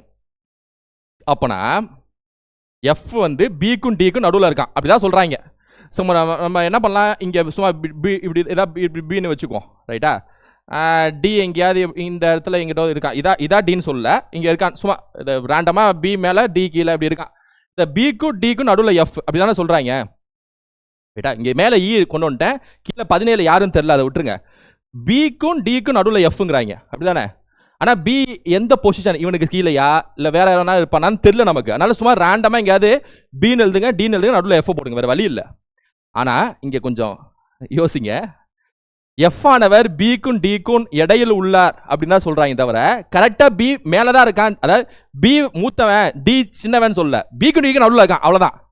அப்போ இந்த பொசிஷன் மாறி கூட இருக்கலாம். டி இங்கே இருக்கலாம், இல்லை பி இங்கே இருக்கலாம். ஸோ பிடி இப்படி இருக்கலாம், நடுவில் எஃப் இருக்கலாம். டிபி எப்படி இருக்கலாம், நடுவில் எஃப் இருக்கலாம். ஏன்னா அவங்க பிக்கும் டிக்கும் நடுவில் தான் எஃப் ஆனவர் அப்படி தான் சொல்லிட்டாங்க. சரி, அதனால இதான் உங்களுக்கு மேத்ஸ் வேர்ல்டில் இதான் முக்கியம். ப்ராபபிலிட்டி, சான்சஸ் அப்படியே எக்ஸாம் ஹாலில் உட்காந்து யோசிக்கணும். ரைட்டா? ஓகே, ஏதோ இது ஏ என்பவர் பிஐ விட பெரியவர். எப்பாடா, கொஞ்சம் இப்போதான் ரிலாக்ஸாக இருக்கு எனக்கு. ஏன்னா ஏ என்பவர் பிஐ விட பெரியவர்னாலே மொத்தமாக ஏவை மேலே போட்டுடலாம், பிக்கு மேலே போட்டுடலாம். அப்படி அப்போ பிஐ விட பெரியவனா எஃப் விட பெரியவர், டி விட பெரியவன் கன்ஃபார்ம் ஆயிடுச்சு. பிக்கே மூத்தவன் அப்படின்னா கீழே எல்லாத்துக்கும் மூத்தவன் தான் அர்த்தம். சி என்பவர் டியை விட பெரியவர் எனில், சிங்கிற ஒருத்தன் இருக்கான் போல, அவன் டியை விட பெரியவனா, டியை விட பெரியவன் சி. ரைட்டா? அப்ப டிக்கு மேல நம்ம சியை போட்டுடலாம். டியை விட பெரியவன், அதாவது சி என்பவர் டியை விட பெரியவர், டிக்கு மேல சியை போட்டுடலாம். ஆனா இங்க கொஞ்சம் கேர்ஃபுல்லா இருங்க. டியை விட பெரியவர் சினா ஆல்ரெடி பிக்கும் டிக்கும் நடுவில் தான் எஃப் இருக்காரு. பிக்கும் டிக்கும் நடுவில் தான் எஃப் இருக்காரு. சி என்பவர் டியை விட பெரியவனா, அவன் இங்கே கூட இருக்கலாம், இல்லைன்னா சி இங்கே கூட இருக்கலாம். அதனால இங்கேயும் சி எழுதுனா கொஞ்சம் கன்ஃபியூஸ் ஆகும். டிக்கு மேலே சி அப்படின்னு வச்சுக்குவோம். ரைட்டா? டிக்கு மேலே சி அப்படின்னு வச்சுக்குவோம். இங்கே இருக்கலாம், இங்கே இருக்கலாம். ரைட்டா? ஏன்னா பெரியவனா இங்கே கூட இருக்கலாம். ரைட்டா? அதனால சொல்கிறேன். ஆனால் பிக்கு மேலே இருக்க முடியாது, பியை விட ஏ பெரியவன். ஸோ இதான் பாசிபிலிட்டி சான்சஸ் இருக்கு. இதில் என்ன கேட்குறாங்க, இதில் என்ன நமக்கு கன்ஃபார்மாக ஒரு விஷயம் தெரியுது அப்படின்னா, இதில் ஒரு விஷயம் நமக்கு கன்ஃபார்மாக தெரியுது. அது என்ன அப்படின்னா, பிஓ டிஓ இவங்க தான் கீழே இருக்கிறவங்க, இவங்க தான் வயசு பைனலாக இருக்கணும். பிஓ டிஓ இவங்க 2 பேர் தான் இந்த பைனல் வயசை பிடிச்சிக்கிறவங்களா இருப்பாங்க. பைனல் வயசு உடையவங்க பிஆ இருக்கலாம், டிஆ இருக்கலாம். ஏன்னா இவனை விட மூத்தவனால இவன் இருக்க முடியாது இந்த பைனல், இவனை விட இவன் மூத்தவனால இவனு இருக்க முடியாது, இவனை விட இவன் மூத்தவன் பெருசாகனால அவனும் இருக்க முடியாது, இவனை ஏவாக்காது ஈயா இருக்காது. இந்த 17 பிஓ டிஓ யாரோ ஒரு சான்சஸ்ல இருக்கு. இவ்வளவுதான் நம்மளால கண்டுபிடிக்க முடியுது. இதுக்கு மேலே ஒன்றும் பண்ண முடியாது இந்த கேள்வியை. ரைட்டா? ஏன்னா வேற எதுவும் கொடுக்கல டேட்டாஸ், வேற எதுவும் டேட்டாஸ் கொடுக்கல. இவ்வளோதான் நம்மளால பண்ண முடியுது. இதை வச்சுட்டு என்ன கேட்குறாங்கன்னு பார்ப்போம். சரியா? கைவிட என்ன சொல்றது, இவ்வளோ போட்ட உழைப்பு கைவிடாது. பார்ப்போம், இதை அப்படியே வச்சுக்குவோம். ஓகே, என்ன சொல்றாங்க பாருங்க. எனில் கீழ்கண்டவற்றில் எது சாத்தியம் இல்லைங்கிறாங்க. கீழ்கண்டவற்றில் எது சாத்தியம் இல்லை, இந்த 4 டேட்டால எது சாத்தியம் இல்லைங்கிறாங்க, எது கண்டிப்பா இருக்காது அப்படின்னு சொல்றாங்க. ரைட்டா? ஓகே. டி என்பவரின் வயது 20. டி என்பவரின் வயது 20. ரைட்டா? இது சாத்தியமா சாத்தியம் இல்லையா அதை மட்டும் பார்ப்போம்.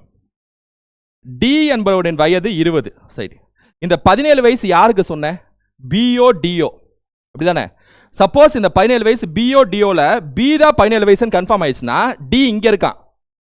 என்ன அப்ப 17, 18, 19, 20, டிக்கு 20 வந்துடும். நான் அதனால தான் ஸ்டார்டிங்ல சொன்னேன் பிடி இப்படி இருக்கலாம், பிடி இங்கே இருக்கலாம், இப்படி இருக்கலாம்னு சொன்னேன். இங்க என்ன சொல்றாங்கன்னா டி என்பவரின் வயது 20ங்கிறாங்க. அப்படின்னா பிஓ டிஓ 17, ஆனா அங்க டி என்பவரின் வயது 20னா அப்ப இந்த 17 நம்ம பின்னு எடுத்துக்குவோம். ரைட்டா? இந்த டி இந்த காம்பினேஷன் எடுத்துக்குவோம், இந்த காம்பினேஷன்ல இந்த சீரிஸ் எடுத்துக்குவோம். அப்ப பி 17னா சி 18, இவன் 19, டி 20 வந்துருது. பாசிபிலிட்டி இருக்கு, பாசிபிலிட்டி இருக்கு.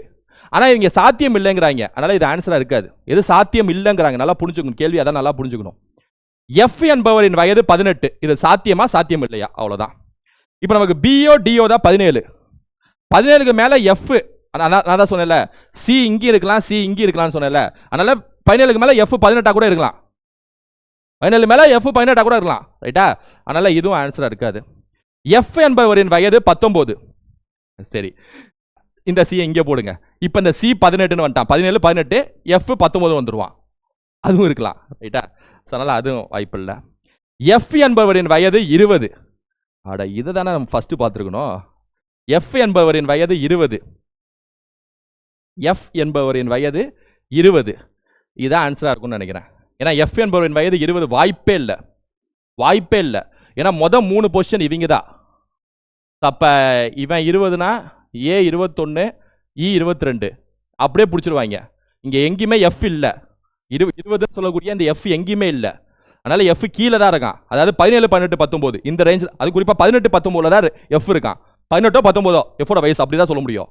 அதுக்கு மேல போனா பி வந்துருது, இல்ல டி வந்துருது, அது மேல ஏ, அதுக்கு மேல இ, அப்படி போயிடுது. ஸோ ஆன்சர் வந்து option D is the answer. இது நல்ல கேள்வி, இது ஒரு மேத்ஸ் வேர்ல்டுக்குள்ளேயே சேலஞ்சான ஒரு கேள்விங்க. ஆனால் ரைட்டா, குரூப் 1ல கேட்ட ஒரு கேள்வி, எக்ஸாக்ட் கேள்வி. எஃப் என்பவரின் வயது 20. கரெக்டாக செக் பண்ணுங்க, ஆப்ஷன் டி ஆன்சர். ஓகே, அடுத்து ஃபைண்ட் த நெக்ஸ்ட் டேர்ம். அடுத்த உறுப்பு கான். 0.5, 0.6, 1.5, 4, 8.9, what question mark. இதான் வந்து கேள்வி. ஸோ இது வந்து நம்பர் சீரிஸ் கேள்வின்னு சொல்லுவோம், நம்பர் சீரிஸ். ரைட்டா? ஸோ நம்பர் சீரிஸ்னா 0.5, 0.6, 1.5, 4, 8.9. என்ன செய்யலாம்? நம்பர் சீரிஸ் கேள்வி கேட்குறாங்க அப்படின்னா அதை என்ன செய்யலாம்? ஃபர்ஸ்ட் மேத்ஸ் வேர்ல்டுக்கே ஸ்ட்ரைட்டாக போயிடலாம். ரைட்டா? ஏன்னா நார்மல் வேர்ல்டு, மேத்ஸ் வேர்ல்டு நிறைய பார்த்துட்டோம். மேத்ஸ் வேர்ல்டுல ஸ்ட்ரைட்டாக போயிடலாம். இது ரெண்டுக்கும் உள்ள வித்தியாசம், ஆனால் ஒவ்வொன்றுக்கும் உள்ள வித்தியாசத்தை கண்டுபிடிக்கணுங்க. இதான் உங்களோட ஃபர்ஸ்ட் ஸ்டெப்பாக இருக்கணும், வித்தியாசம். இப்போ இதுக்கும் உள்ள வித்தியாசம் பாருங்க, 0.1, 0.1. இதுக்கும் உள்ள வித்தியாசம் பாருங்க, 0.9 வரும்னு நினைக்கிறேன். எஸ், 0.9. இதுக்கும் உள்ள வித்தியாசம் பாருங்க, 2.5 நினைக்கிறேன். போட்டு பாருங்க, 2.5 வித்தியாசம். இதுக்குள்ள வித்தியாசம் 4.9. ரைட்டா? 4.9. இப்போ இந்த 4 நம்பரை மட்டும் பாருங்க, என்ன தெரியுது? 4 நம்பரை பார்த்தா உங்களுக்கு என்ன தெரியுது அதை மட்டும் சொல்லுங்க. 0.1, 0.9, 2.5, 4.9. இதை பார்த்தா என்ன தெரியுது? எல்லாமே ஸ்கொயர் நம்பர்ஸா? இது 1 ஸ்கொயரா? இது 2 ஸ்கொயரா? சாரி, இது 3 ஸ்கொயரா? இது 5 ஸ்கொயரா? இது 7 ஸ்கொயரா? அதாவது ஆட் நம்பர்ஸோட ஸ்கொயர், ஒற்றை எண்களோட ஸ்கொயர் நம்பர்ஸா? 1 3, 1 3 5 7, அப்படிதானே? அப்போ 1 ஸ்கொயர், 3 ஸ்கொயர், 5 ஸ்கொயர், 7 ஸ்கொயர், அடுத்து என்னவா இருக்கணும்? 9 ஸ்கொயரா தானே இருக்கும். 9 ஸ்கொயர் என்ன? 81. கரெக்டா? ஆனால் எல்லாத்துக்கும் பாயிண்ட் வச்சிருக்காங்க, அதில் நீங்களும் பாயிண்ட் வைங்க. 8.1. அப்போ ரைட்டா? 8.1. இப்போ இதையும் கூட்டினா தானே இது வருது. இதையும் கூட்டினா இது, இதையும் கூட்டினா இது, இதையும் கூட்டினா இது. அப்போ இதையும் கூட்டுங்க. 8.9 8.1 கூட்டுங்க. கூட்டினீங்கன்னா 10 1 17 is the answer. Option D. தனியாக கூட்டி பாருங்க, 8.9 + 8.1 தனியாக கூட்டி பாருங்க, 17 இஸ் த ஆன்சர். என்னாச்சு? Okay okay, 17. Option D is the answer. அந்த எஃப் தானே? Okay, 17 point. Okay, option D is the answer. அடுத்த sum. 5 girls are sitting in a row. Rosie is not adjacent to Sivanandini and Abhi. Anuradha is not adjacent to Sivanandini. Rosie is adjacent to Monica. Monica is at the middle in the row. Then Anuradha is adjacent to whom of the following? 5 பெண்கள் ஒரு வரிசையில் அமர்ந்திருக்கிறார்கள். Rousey என்பவர் சிவநந்தினி மற்றும் அபிக்கு அருகில் இல்லை. அனுராதா சிவநந்திக்கு அருகில் இல்லை. Rousey மோனிகாவுக்கு அருகில் இருக்கிறாள். மோனிகா வரிசையில் நடுவில் இருக்கிறாள். பின்னர் அனுராதா பின்வருவற்றில் யாருக்கு அருகில் இருக்கிறாள்? இதெல்லாம் போட்டு கொண்டு வந்துட முடியுமா? அப்படிலாம் வெக்ஸ் ஆகாதீங்க, கொண்டு வந்துட முடியும். மொத்தம் 5 பெண்கள், ரைட்டா? 5 பெண்கள்னா இப்படி எழுதுக்குங்க, இப்படி வரைஞ்சுக்குங்க, ரைட்டா? இந்த மாதிரி சம்பளம் இப்படி வரைஞ்சுக்குங்க. ஓகே, அதில் ரோசி இந்த அனுராதா அருகில் இல்லை, ரோசி மெனகா அருகில் இருக்கிறாள், மோனிகா வரிசையில், இந்த லைனை மட்டும் பிடிங்க. மோனிகா வரிசையில் நடுவில் இருக்கிறாள். இதான் ரொம்ப மெயினான லைன். ஏன்னா மற்ற எதுவுமே எக்ஸாக்டா நம்மளால யூகிக்க முடியல, பக்கத்தில் இல்லைன்னு தான் சொல்றாங்க தவிர எந்த பொசிஷன் நமக்கு தெரியல. ஆனால் இந்த லைன் மோனிகா வரிசையில் நடுவில் இருக்கிறாங்கிறது கன்ஃபார்ம். அதனால எக்ஸாம் ஹாலில் இதை தான் நீங்கள் எடுத்து எழுதணும். ஸோ மோனிகா நடுவில் இருக்கா, மோனிகா இங்கே அப்படின்னு எழுதலாம். Central Monica fixed. ஓகே, பின்னா அது ஓகே, மேலே பார்ப்போம். இப்போ அவ்வளோதான் கொடுத்துருக்காங்க, இதை வச்சு தான் நம்ம பண்ணோம். ரோசி என்பவர் சிவநந்திக்கும் அபிக்கும் அருகில் இல்லை. அனுராதா சிவநந்திக்கும் அருகில் இல்லை. ரோசி மோனிகாவுக்கு அருகில் இருக்கிறார். இதான் முக்கியம். ஏன்னா நம்ம மோனிகாவை ஃபிக்ஸ் பண்ணிட்டோம். இப்போ மோனிகா பக்கத்தில் யார் இருக்கான்னு சொல்லிட்டு எங்கேயாவது கொடுத்துருக்காங்களா தான் தேடணும். கொடுத்துருக்காங்க. ரோசி தான் மோனிகா பக்கத்தில் இருக்காங்க. அப்போ மோனிகா பக்கத்தில் ரோசினா ரோசி இங்கே வந்துருவாங்களா? நீங்கள் என்ன யோசிக்கணும்னு தெரியுது எனக்கு. ஏன் ரோசி இங்கே வர மாட்டாங்களே அப்படின்னு யோசிப்பீங்க. சரி, ஓகே, ரோசி இங்கேயும் வர வாய்ப்பு இருக்குது. அதனால் திரும்ப இங்கேயும் ரோசின்னு ஆற போடாதீங்க, குழம்பிடும். திரும்ப ஒரு 5 கோடு போடுங்க. மோனிகா இங்கே வரீங்க, ரோசி இங்கே வச்சுக்கோங்க. 2 பாசிபிலிட்டிக்கு 2 விதமான டயக்ராமை போடுங்க எக்ஸாமில், ரைட்டா? ஓகே, ஒன்று இப்படி இல்லை இப்படி. ஓகே, திரும்ப ஃபர்ஸ்ட்லேருந்து படிப்போம். ரோசி என்பவர் சிவநந்தினி மற்றும் அபிக்கு அருகில் இல்லை. அப்போ இந்த காம்பினேஷனில் பார்ப்போம். இங்கே ரோசி இங்கே இருக்காங்க. ரோசிக்கு பக்கத்தில் சிவநந்தியும் வரக்கூடாது, அபியும் வரக்கூடாது. ஓகே, ரோசி பக்கத்தில் இங்கே ஆல்ரெடி மோனிகா வந்துட்டாங்க. அப்போ லெஃப்ட் சைடு மட்டும்தான் எம்டியா இருக்கு. இங்க சிவநந்தினியும் வரக்கூடாது, அபியும் வரக்கூடாது. இந்த 2 பேரும் இங்க உட்காரக்கூடாது.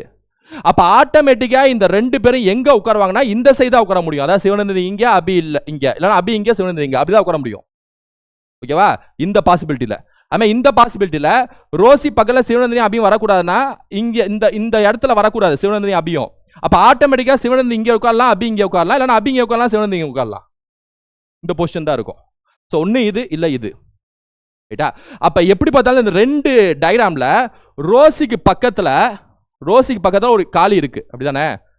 ரோசி பக்கத்தில் ஒரு காலி இருக்குது. மீதி இடம் எல்லாமே ஃபில் ஆயிடுச்சு. இங்கே பாருங்க, ஃபுல் ஆயிடுச்சு. சிவநந்தினி, அபி, மோனிகா, ரோசி, மோனிகா, சிவநந்தினி, அபி, மொத்தமே 5 பேர் தான். அப்போ 4 பேர் ஃபிக்ஸ் பண்ணிட்டோம் அப்படின்னா ரோசிக்கு பக்கத்தில் இருக்கக்கூடிய நபர் 5வது நபராக தான் இருப்பாங்க. வேற யாரையா பேசியிருக்காங்களா அந்த நபராக தான் இருப்பாங்க. இப்போ எடுத்துக்காட்டுக்கு அனுராதா பற்றி எங்கேயுமே நம்ம ஃபிக்ஸ் பண்ணல. ஸோ ரோசி பக்கத்தில் கண்டிப்பாக அனுராதா, ரைட்டா? ஓகே, கேள்வி என்னன்னு பார்ப்போம். பின்னர் அனுராதா பின்வருவற்றில் யாருக்கு அருகில் இருக்கிறார்? அதான் கேள்வி கேட்டிருக்காங்க. அனுராதா பக்கத்தில் யாரும் கேட்குறாங்க. இந்த டயராலுமே அனுராதா பக்கத்தில் ரோசி தான், இதுலேயும் அனுராதா பக்கத்தில் ரோசி தான். Answer Rosy. sounds good. அடுத்து, Akila scored 80% of the marks in an examination. If her score was 576 marks, then find the maximum marks of the examination. Akila தேர்வில் 80% மதிப்பெண்களை பெற்றால் அவள் பெற்றது 576 மதிப்பெண்கள் எனில் அந்த தேர்வின் மொத்த மதிப்பெண்ணை காண்க. நம்ம ஃபர்ஸ்ட் சம்லாம் பார்த்தோம்ல, பாஸ் மார்க் அதுவே போட்டாச்சு. இதெல்லாம் தம்மா துண்டு போட்டுடலாம். நம்பிக்கையோட மேத்ஸ் உலகத்தில் வாழுங்க, ரைட்டா? இஃப் ஸ்கோர் வாஸ் ஓகே, அகிலாவோட ஸ்கோர் வந்து 576 மார்க்கு. ஏன்னா scored is 80% of the marks in an examination. Find the maximum marks of the examination. Okay, மொத்த மதிப்பெண்கள் கேட்குறாங்க. அந்த மொத்த மதிப்பெண்கள் வழக்கம் போல எக்ஸ்னு வச்சுக்கலாம். அந்த எக்ஸ்னு மொத்த மதிப்பெண்கள் அகிலா எடுத்த மார்க் 80 மார்க். அப்போ 80/100 தானே? ஃபர்ஸ்ட் சம்லேயே பார்த்துருப்போம்ல, எக்ஸ் இன்ட்டு 80/100. இது அகிலாவோட மார்க்கு. இது இந்த 80x/100ங்கிறது அகிலாவோட மார்க். அகிலா உங்க மார்க் என்ன? 80x/100 sir.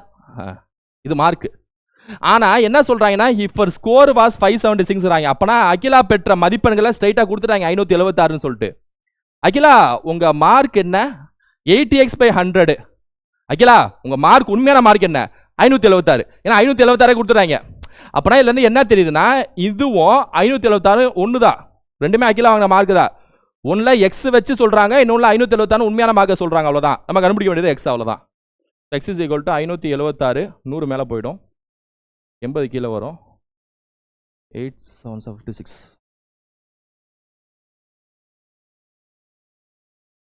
720 option A is the answer. 720 option A is the answer. ஓகேவா? பக்கா வாங்க, பக்கா. ஓகே, அடுத்து 8 men working 9 hours a day complete a piece of work in 20 days. In how many days can 12 men working for 10 hours a day complete the same piece of work? 8 நபர்கள் ஒரு நாளைக்கு 9 மணி நேரம் வேலை செய்தால் ஒரு வேலையை 20 நாட்களில் முடிப்பர். அதே வேலையை 12 நபர்கள் ஒரு நாளைக்கு 10 மணி நேரம் வேலை செய்தால் எத்தனை நாட்களில் முடிப்பர் அப்படின்னு சொல்லிட்டு கேட்குறாங்க. இந்த சம்ம பொறுத்த வரைக்கும் இது எக்ஸாக்டா டைம் அண்ட் ஒர்க்கில் செயின் ரூல் சம்னு சொல்லுவோம், ரைட்டா? இது நான் ஆல்ரெடி நிறைய ஷார்ட்கட் சொல்லியிருப்பேன் இந்த சம் எப்படி போடணுன்ட்டு. செயின் ரூல் அப்படின்னா அதுக்கு ஒரு ஃபார்முலா சொல்லியிருப்பேன். M1 D1 H1 divided by S1 W1 is equal to M2 D2 H2 divided by S2 W2. மேத்ஸை பொறுத்த வரைக்கும் நிறைய ஃபார்முலாஸை மைண்டில் ஏற்றிக்கணும், அப்புறம் கான்செப்ட் ஷார்ட்கட்னு போட்டு பிறந்துடலாம், ரைட்டா? இது ஃபார்முலா. இந்த ஃபார்முலாவில் எம்னா ஆட்கள், டினா நாட்கள், ஹச்னா அவர்ஸ் மணி நேரம், எஸ்னா சம்பளம், டபிள்யூனா வேலை, ரைட்டா? ஒன்றுன்னு கொடுத்துருக்கேன்ல, அது எல்லாமே ஃபர்ஸ்ட் ஸ்டேட்மெண்ட். அதாவது ஒரு சம்மில் முதல் ஸ்டேட்மெண்ட் எல்லாமே இந்த 1 சீரீஸ்ன்னு சொல்லுவோம், செகண்ட் ஸ்டேட்மெண்ட் எல்லாமே வந்து 2 சீரீஸ்ன்னு சொல்லுவோம், ரைட்டா? அதான் அர்த்தம். ஓகே, இப்போ 8 நபர்கள்னா M1 அர்த்தம், ஆட்கள்.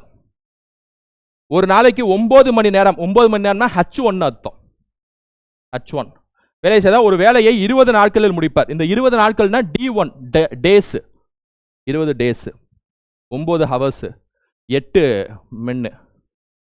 அதுக்கப்புறம் கொடுக்குறது 2 சீரீஸ், 12 நபர்கள். 12 நபர்கள்ங்கிறது மென் தான், அது 2 சீரீஸ்ல இங்கே வரும் 12. 10 மணி நேரம்ங்கிறது H2, மணி நேரம்னா H2. எத்தனை நாட்கள்னா இந்த D2 தான் கேட்குறாங்க, அவ்வளோதான். சார் இந்த S1 W1 கொடுக்கலன்னா விட்டுருங்க. என்ன தேவையில்லாமல் கொடுத்தா பெருசாகிடும், பார்த்துங்க. நல்லது பண்ணியிருக்காங்க. S1 சம்பளமோ வேலையெல்லாம் கொடுக்கல, நல்லது. இதை வச்சு ஆன்சர் கொண்டு வந்துடலாம். D2 ஒரு சைடு வச்சுக்கோங்க. D2 ஒரு சைடு வச்சுக்கிட்டு என்ன இந்த D2க்கு பக்கத்தில் இருக்க 2 நம்பர் இருக்குல்ல, அதை கீழே கொண்டு வாங்க. அப்படி தான் பண்ணணும் மேத்ஸில். வச்சுக்கிட்டு இப்படி அடிக்கணும், இப்படி 2 6 3 3 3 2 இப்படி அடிக்கிறப்ப இப்படி ஜாலியாக அடிக்கலாம். 4 3 12 வந்துடும், ரைட்டா? 12 நாட்கள்னா option D is the answer. That's all your honour. இது ஸ்ட்ரைட்டாக ஃபார்முலா தான். என்ன மேத்ஸ் வேர்ல்டில் போடுறதுக்கு ஒரு ஃபார்முலா தட்டி விட்டா முடிஞ்சு, ரைட்டா? சப்ஸ்டியூஷனில் ஆட்டோமேட்டிக்காக உங்களுக்கு கை வரணும், அப்படியே டக்குன்னு. If the difference between SI and CI for 3 years at 5% is ₹183, then find the principal. 3 ஆண்டுகளுக்கு கணக்கிட்டால் தனி வட்டிக்கும் கூட்டு வட்டிக்கும் இடையே உள்ள வித்தியாசம் ₹183 5% ஆண்டு வட்டி விதத்தில் கிடைத்தால் அசலின் மதிப்பு என்னன்னு சொல்லி கேட்குறாங்க. ஆக்சுவலா தனி வட்டிக்கும் கூட்டு வட்டிக்கும் உள்ள வித்தியாசத்துக்கு 2 ஃபார்முலா தெரியும், நமக்கு தெரிஞ்சுக்கலாம். n 2 இயர்ஸாக இருந்துச்சுன்னா ஃபார்முலா வந்து PR² / 10,000. இதோட ஃபார்முலா அந்த டிஃபரன்ஸ், இந்த வித்தியாசத்துக்கான ஃபார்முலா. Pனா அசலு, ஆர்னா வட்டி வீதம்.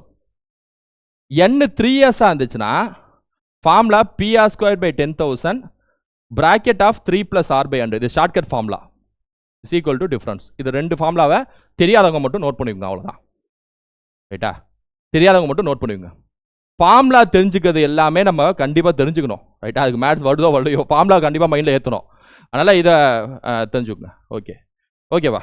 இப்போ இங்கே என்ன சொல்கிறாங்க, என்ன வந்து 3 வருஷங்கிறாங்க. அப்போ 2வது எழுதுனால அந்த ஃபார்முலா. ஸோ அந்த ஃபார்முலாவில் என்ன சொன்னேன், difference is equal to PR² / 10,000 bracket of 3 + R/100. கேட்டாங்க, இதானே அந்த ஃபார்முலா? Okay, super. இப்போ அந்த ஓகே, அந்த 183ங்கிறது வித்தியாசம். அந்த வித்தியாசத்தை கையில் கொடுத்துட்டாங்க. அதாவது டிஃபரன்ஸ் இருக்கிறதுல 183 போட்டுடலாமா? Okay, equal to P.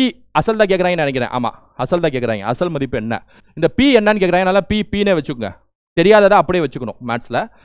R என்ன ரேட் 5%, R² 5 × 5ன்னு அர்த்தம், பை 10,000 bracket of 3 + 5/100. அப்படியே சப்ஸ்டியூட் பண்ணிடுங்க, அவ்வளோதான், முடிஞ்சு. சப்ஸ்டியூட் பண்ணி கேன்சல் பண்ணுங்க, சால்வ் பண்ணுங்க, ரைட்டா? இது 300 இப்போ இருந்துச்சுன்னா இதை கிராஸ் மல்டிப்ளை பண்ணணும். 100 × 3 300, 300 + 5 305/100ன்னு வரும் இங்கே. Into 25p 5 × 5 25 by 10,000 equal to 183. கரெக்டாங்க? கரெக்ட். இப்போ பியை மட்டும் ஒரு சைடு வச்சுட்டு நம்பர்ஸ் எல்லாம் இந்த சைடு எடுத்துட்டு போங்க. அப்படி எடுத்து இந்த மேலே எழுதுறேன். பியை ஒரு சைடு வச்சுட்டு எல்லா நம்பர்ஸ் இந்த சைடு எடுத்துருவாங்க. கீழே இருக்க நம்பர்ஸ்லாம் இந்த சைடு வந்தால் மேலே போகும். அப்போ 183 × 10,000 × 100. மேலே இருக்க நம்பர்ஸ்லாம் இந்த சைடு வந்தால் கீழே வரும். 25 × 305. ரைட்டா? இது அடிச்ச ஆன்சரு. 25 100ல் 4 வாட்டி போகும். 5 2000 வாட்டி போகும். 5 61 வாட்டி போகும். அஞ்சால் அடிக்கிறேன். இப்போ இங்கே 61 இருக்குது, இங்கே 183 இருக்குது. ரைட்டா? எக்ஸாம் ஹாலில் உட்காந்துருக்கப்ப என்னடா அது 61 3ல் போகாதெல்லாம் யோசிச்சுட்டு இருக்காதீங்க. ஆன்சர் கண்டிப்பாக வரும். ஆன்சர் கண்டிப்பாக இப்போ புள்ளி டெசிமலில் வராது, ரவுண்டாக தான் வரும்.